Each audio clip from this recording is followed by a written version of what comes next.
ছুটির দিনের এক সকালে বেরিয়ে পড়েছিলাম চন্দননগরের উদ্দেশ্যে। গন্তব্য চন্দননগরের বোরাই চণ্ডীতলা মোড়ের কাছে একটি ঐতিহাসিক জায়গা।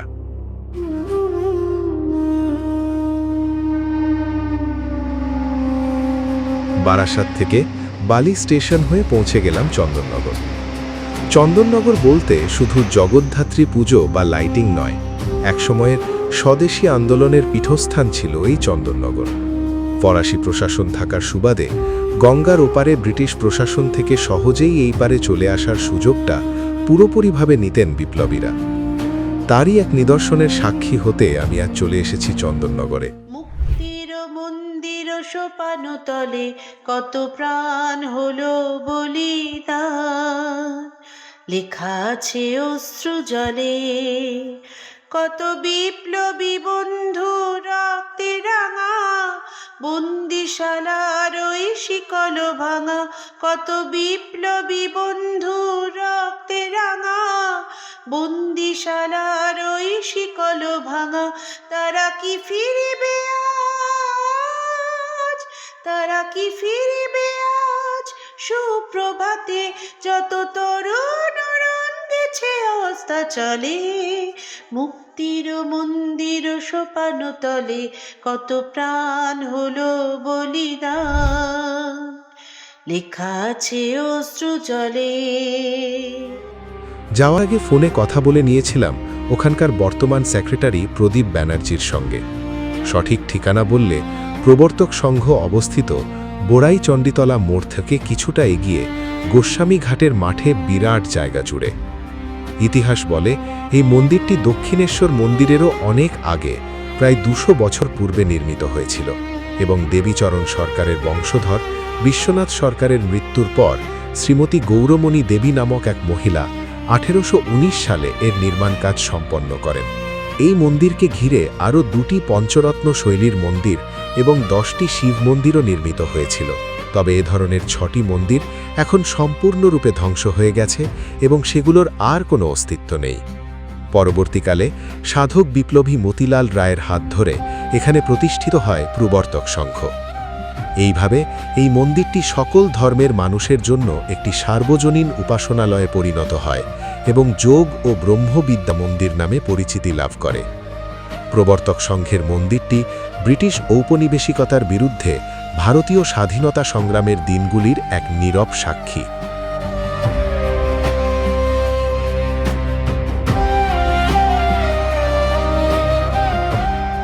বর্তমানে প্রবর্তক সংঘের সবথেকে প্রাচীনতম স্থান গোস্বামী ঘাট।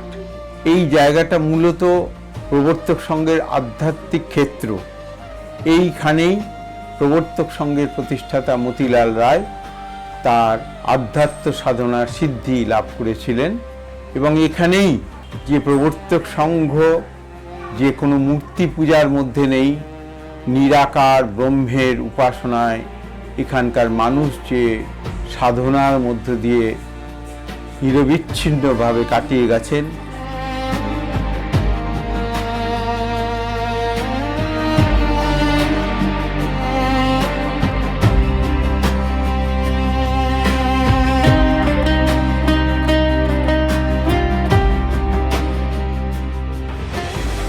একসময় এই উঠোনেই চলত লাঠি খেলা থেকে অস্ত্র চালনার প্রশিক্ষণ।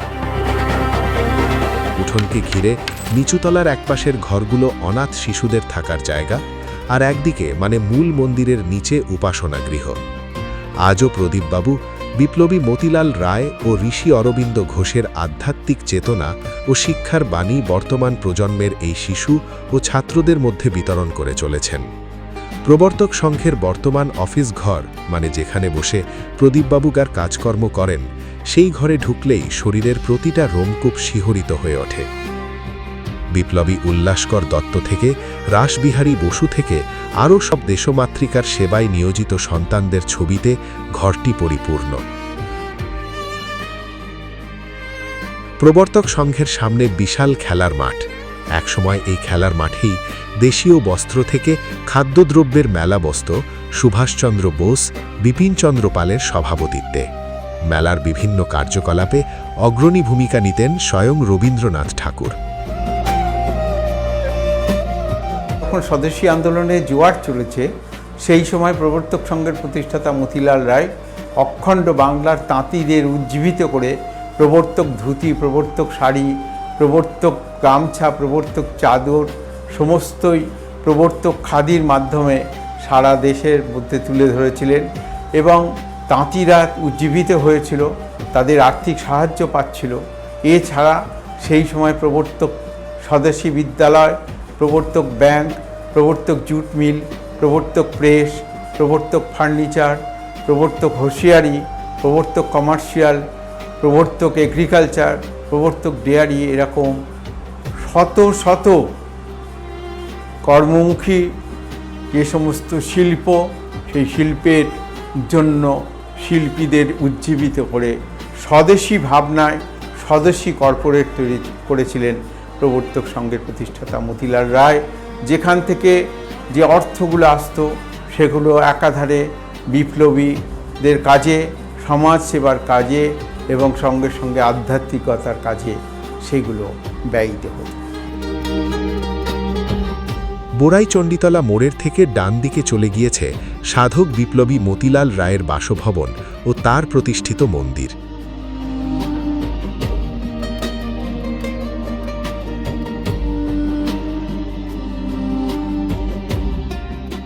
মন্দিরের একপাশে বিপ্লবী মতিলাল রায়ের মূর্তি, আরেকদিকে তার স্ত্রী সকলের মা রাধারানী দেবীর মূর্তি।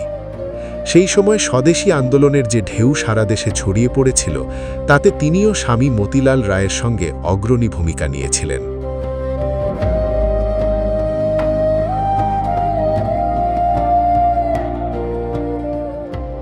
এই মন্দির আমাদের মা সঙ্গজননী রাধারানী 1930 সালে যখন চলে যান, তখন এইখানেই তার দাহকার্য হয়েছিল এবং এখানেই তার সমাধি মন্দির তৈরি হয়েছিল।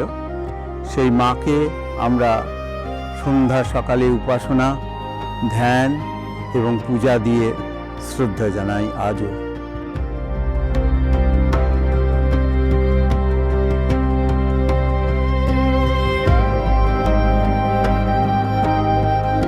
এই মন্দিরটি হচ্ছে আমাদের সঙ্গগুরু মতিলাল রায়ের। এই স্থানটিতে মতিলাল রায়ের সমাধি হয়েছিল, দাহকার্য হয়েছিল। এই সমাধি মন্দিরে আজও আমরা নিত্য পূজা করে থাকি ধ্যান উপাসনার মধ্য দিয়ে।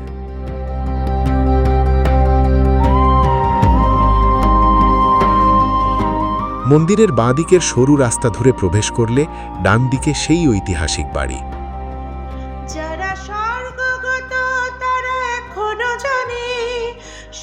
সদর দরজা দিয়ে প্রবেশ করলে ডান দিকের সেই ঐতিহাসিক ঘর, যেখানে বসে স্বদেশী আন্দোলনের বিভিন্ন আলোচনা হতো। স্বর্গের যে প্রিয় জন্মভূমি, এসো স্বদেশ ব্রতের মহাদীক্ষালোভী, সেই মৃত্যুঞ্জয়ীদের চরণ চুমি, যারা জীর্ণ জাতির বুকে জাগালো আশা, মৌন মলিন মুখে জাগালো ভাষা। 1955 সালে 25শে সেপ্টেম্বর তদানীন্তন মুখ্যমন্ত্রী পশ্চিমবঙ্গ মাননীয় বিধানচন্দ্র রায় এই ফলকের উত্তোলন উন্মোচন করেছেন। এখানে 1908 থেকে 1920 সাল অবধি অরবিন্দ ঘোষ থেকে শুরু করে শতাধিক বিপ্লবী, যারা অখণ্ড বাংলার এবং বাংলার বাইরের বহু বিপ্লবী, কর্তার সিং, বলদেও, রাজদেও, বাল মুকুন্দ, এরকম বিপ্লবীরাও এখানে এসে গোপনে এই বিপ্লবের কার্যকে সংগঠিত করেছেন।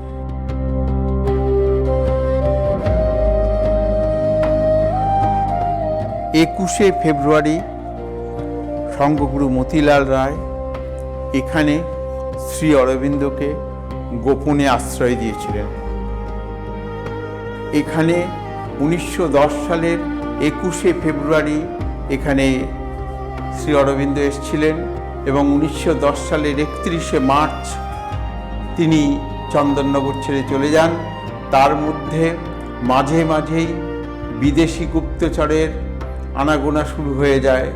তখন শ্রী অরবিন্দ চন্দননগরের বিভিন্ন জায়গায় আত্মগোপন করেন এবং যাবার সময় তার ভাবশিষ্য মতিলাল রায়কে তিনি আত্মসমর্পণ যোগে দীক্ষিত করেন।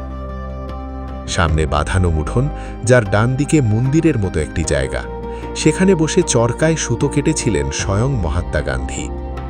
1926 সালে যখন মহাত্মা গান্ধী এসেছিলেন তখন এই জায়গায় বসেছিলেন এবং তার দুপাশে সংঘকন্যারা চরকা কেটেছিল।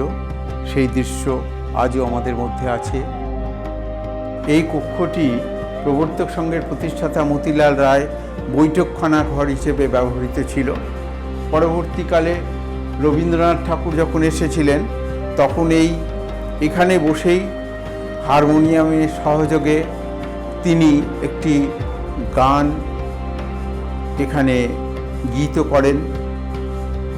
মানুষ অবাক বিস্ময়ে তার গান শুনেছিল। সেই গানটি বেলা গেল তোমার পথ চেয়ে শূন্য ঘাটে একা আমি। সেই ফলক যেটা গত 25শে বৈশাখ 1361 সালে এই ফলকটির প্রতিষ্ঠা হয়েছে এবং তার সঙ্গে সঙ্গে এখানে নজরুল ইসলাম এই বৈঠকখানা ঘরে এসে বসতেন। উনি অসাধারণ শ্যামা সঙ্গীত, অসাধারণ আগমনী সঙ্গীত এবং অসাধারণ তিনি ভজন গাইতেন, নিজের সুরে গাওয়া এই গানগুলি যখন তিনি গাইতেন, সঙ্গজননী তখন জীবিত। সঙ্গজননী তাকে খাইয়ে দাইয়ে হাতে একটা পান দিতেন। অক্লান্তভাবে তিনি গান শোনাতেন মাকে এবং সঙ্গের সমস্ত মহিলারা মুগ্ধ শ্রবণে তার গান শুনতেন। একেবারে সঙ্গগুরুর একেবারে ডান হাতের মতো মনীন্দ্রনাথ নায়েক, এছাড়া হেমচন্দ্র বাবু এবং শ্রী অরবিন্দের আরেকজন শিষ্য ছিলেন পার্থ সারথী। এরা এখানে এসে বোমা তৈরির শিক্ষা দিয়ে যান রাসবিহারী বসুর নেতৃত্বে। এখান থেকেই লর্ড হান্ডিজকে মারবার জন্য যে বোমা, সেটা এখানেই তৈরি হয়। মনীন্দ্রনাথ নায়েক যে বোমা তৈরি করেছিলেন, সেই বোমার মশলা এখানে বসেই তৈরি হয়েছে, এখানেই বোমা বাঁধা হয়েছে এবং সঙ্গজননী মা নিজে সেই বোমা হাতে করে তৈরি করেছেন সেই মশলা। এখান থেকে সেই বোমা রাসবিহারী বসু দিল্লিতে নিয়ে যান এবং সেই বসন্ত বিশ্বাসের মাধ্যমে লর্ড হান্ডিজের হাতির ওপর এই বোমা নিক্ষেপিত হয়। এছাড়া বিভিন্ন সময় অস্ত্রশস্ত্র, বিশেষ করে চার্লস টিগার্টকে হত্যা করবার জন্য এবং আলিপুর জেলের মধ্যে কানাইলাল দত্ত, নরেন গোস্বামীকে হত্যা করবার জন্য যে অস্ত্র, এছাড়া লর্ড ডেনহামকে হত্যা করার জন্য, কিংসফোর্ডকে হত্যা করার জন্য যে বোমা, এসবই এখান থেকেই তৈরি হয়। অসংখ্য বিপ্লবী কাজ যা গোপনে ছিল, গোপনেই রয়ে গেছে, সেই রকম কাজগুলি এখানে প্রবর্তক সংঘ থেকেই সংগঠিত হয়েছে। এমনকি চট্টগ্রামে যে যুব বিদ্রোহ, তার পৌরোহিত্য করেছিল প্রবর্তক সংঘের জ্যোতিষচন্দ্র ঘোষ মহাশয় এবং এখানেই যেদিনকে 1930 সালে ওই চট্টগ্রামে যুব বিদ্রোহ সংগঠিত হয়েছে, তার যে হ্যান্ডবিল সারা চট্টগ্রাম শহরে ছড়িয়ে দেওয়া হয়েছিল, তা প্রবর্তক সংঘ থেকেই তা প্রকাশিত হয়ে এখান থেকেই যায় এবং পরবর্তীকালে চট্টগ্রামের অনন্ত সিংহ, গণেশ ঘোষ, যা আনন্দগুপ্ত, মাখনলাল ঘোষাল, লোকনাথ বল, এরা সকলেই প্রবর্তক সংঘের আশ্রয়ে চন্দননগরে গোপনে আশ্রয় নিয়েছিল। ওনার খাবারটা উনি রেখে দিতেন, রাত্রিরে না খেয়ে, দিনের পর দিন না খেয়ে থাকতেন। যদি কেউ এসে যায় গোপনে তার কাছে আস্তানা চাইতে, তখন তিনি ওনার খাবারটা ধরে দিতেন। টেগার সাহেব এখানে আসেন, তখন ওনাকে এই রান্নাঘরের সামনে দাঁড়িয়েই ওনাকে ঢোকা থেকে নিষেধ করেছিলেন যে এটা আমাদের হিন্দু ঘরে হেসেল, এখানে আপনার ঢোকা নিষিদ্ধ, মানে বারণ করেছিলেন। তখন উনি ওনার ওই মূর্তি দেখে, ওনার রূপ দেখে উনি বাধ্য হয়েছিলেন টেগার সাহেব ফিরে যেতে।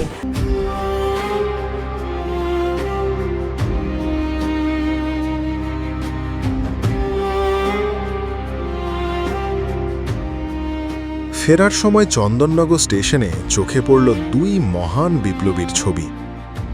মুগ্ধতার ঘোর কাটছিল না।